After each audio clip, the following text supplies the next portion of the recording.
Hello and welcome back to JEE Nerds. तो मेरे हाथ में है इस समय एटॉमिक हैबिट्स, जेम्स क्लियर की किताब है। बहुत ही बेहतरीन किताब है। इसे मैंने पढ़ा और पढ़ने के बाद मुझे इससे ऐसे 5 लेसन मिले जो मुझे लगता है हम सभी के लिए जानना बहुत जरूरी है। तो इसी बात पे शुरू करते हैं।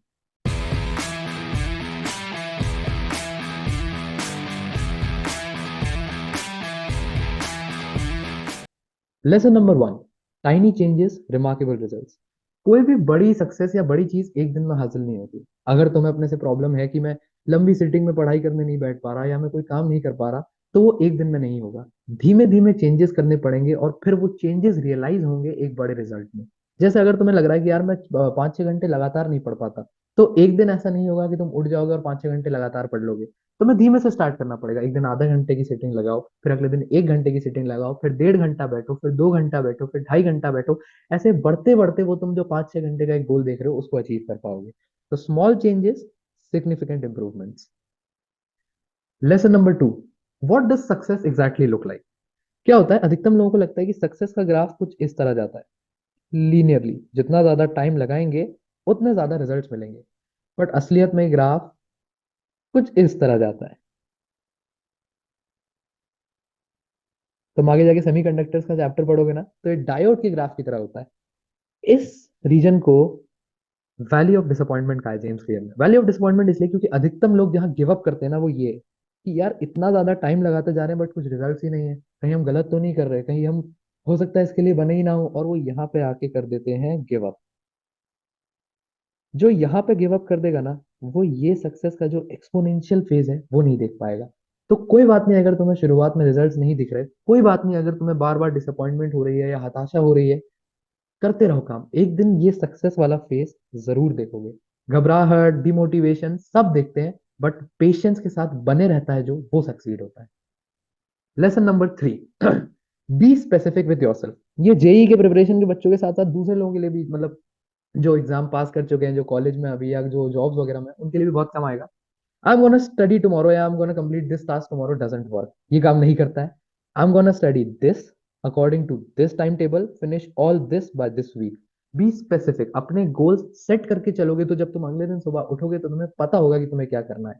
मैं कल पढ़ाई करूंगा, किसी के लिए काम नहीं किया, तुम्हारे लिए भी नहीं करेगा। अपने साथ स्पेसिफिक हो जाओ, एक टाइम टेबल सेट कर लो, अपने वीकली गोल्स, अपने मंथली गोल्स, अपने, मैं तो कहता हूँ ईयरली गोल्स थोड़ी बड़ी चीज हो जाएगी, बट सेट कर करके चलो। जैसे जैसे तुम सेट करके चलोगे तुम्हारे लिए काम करना ज्यादा इजी रहेगा और तुम्हारे अंदर मोटिवेशन रहेगा। क्योंकि क्या होता है ना, जब हम लिस्ट बना के चलते हैं ना कि यार ये काम करना है, ये काम करना है, तो उस लिस्ट को टिक करने में जो सेटिस्फैक्शन है वो बहुत मोटिवेटिंग है। जरूर ट्राई करो इसको। Lesson number 4, don't break the chain. Breaking the chain से क्या मतलब है, रेगुलरिटी बना के रखो। रेगुलरिटी में बहुत पावर होती है, जितनी तुम सोच सकते हो उससे ज्यादा। अगर तुम्हें ये है कि तुम एक दिन तो 10 घंटा पढ़ लिए, बहुत अच्छी बात है, लेकिन अगले दिन 1.5-2 घंटा ही पढ़ पाए, उसके अगले दिन 12 घंटा पढ़ लिए लेकिन उसके अगले दिन फिर आधा घंटा ही पढ़े, ये बहुत ही बेकार चीज है।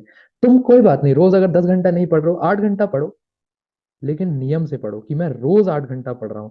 रेगुलर रहोगे अपने साथ तो तुम्हारे ऊपर बहुत, तुमको बहुत ज्यादा फायदा करेगा, ना कि इसके कि 10 दो फिर 1.5 फिर 12। ऐसा मत करो, एक सेट पैटर्न पे चलो। कोशिश करो कि सुबह एक ही टाइम पे उठो। अगर 7:30 बजे एक दिन उठे हो तो अगले दिन भी 7:30 बजे उठो, फिर उसके अगले दिन भी 7:30 बजे उठो। अगर रात को 12 बजे सोने का एक दिन प्लान है तो रोज यही 12 बजे सोना है। रेगुलरिटी बहुत पावरफुल चीज है तुम्हारे, तुम्हें it can do wonders for you. और बहुत मुश्किल भी चीज भी है। रेगुलरिटी और डिसिप्लिन अक्सर साथ में जाते हैं। डिसिप्लिन बहुत मुश्किल चीज है, बट अगर तुमने इसको अचीव कर लिया, it will do wonders for you. Lesson number 5, make it convenient. हम लोग घंटों घंटों सोशल मीडिया पे क्यों स्क्रॉल करते रहते हैं, क्योंकि it takes no effort. Instagram, YouTube shorts, इनका एल्गोरिदम बहुत स्मार्ट है। इसको पता है कि तुम्हें अगर तुम स्क्रॉल करते चले जाओगे और तुम्हें बहुत ज्यादा मेहनत नहीं करनी पड़ेगी, तो तुम वो काम करते चले जाओगे। इसलिए लोग घंटों घंटों रील्स देख रहे हैं। एक रील देखी, फिर घुमा दी, फिर अगली आ गई, फिर घुमा दी, फिर अगली आ गई। अगर हम इस सेम एल्गोरिदम को अपनी रियल लाइफ में अप्लाई कर लें, तो जब हम रीलें घुमा घुमा के टाइम वेस्ट कर रहे हैं, उसको कुछ प्रोडक्टिव कर सकते हैं उससे।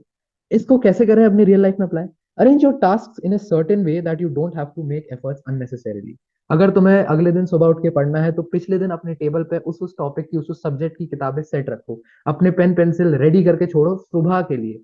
ठीक है, तुम्हें जैसे अगले दिन क्वेश्चंस प्रैक्टिस करने हैं, तो अपनी प्रैक्टिसिंग शीट और जिस मॉड्यूल को तुम लगाते हो उसको पिछले दिन छोड़ो, अपने टेबल पे सेट करके छोड़ो। तुम कॉलेज में हो, तुम्हें कोई काम करना है, तो अगले दिन उस काम का जो भी तुम्हारा अपरेटस है उसको निकाल के सेट करके रखो, ताकि अगले दिन सुबह तुम्हें एफर्ट ना लगाना पड़े, तुम चीजें नहीं ढूंढ रहे हो। तुम पढ़ने बैठे हो, अपनी पानी की बोतल वगैरह सब साथ में लेके बढ़ो, ताकि तुम्हें उठने का बहाना ही ना मिले। ये सब चेंजेस करोगे, अपने आप तुम्हारे जो एफिशिएंसी है वो इंक्रीज होने लगेगी, डिस्ट्रैक्शंस कम होने लगेंगे। ठीक है। Last and all, thank you so much. आशा करता हूँ तुम ये सारी जो भी लर्निंग्स हैं उसको इम्प्लीमेंट करोगे। हाँ, जेई के बच्चों के पास इनफ टाइम तो होता नहीं है पढ़ने का, बट फिर भी ये किताब जब भी तुम्हें टाइम मिले, जेई के एग्जाम के बाद ही सही, बट ये किताब जरूर पढ़ो। बहुत बेहतरीन किताब है, इट इज वेरी हेल्पफुल और बहुत कुछ सीखने मिलेगा। Until then, good bye.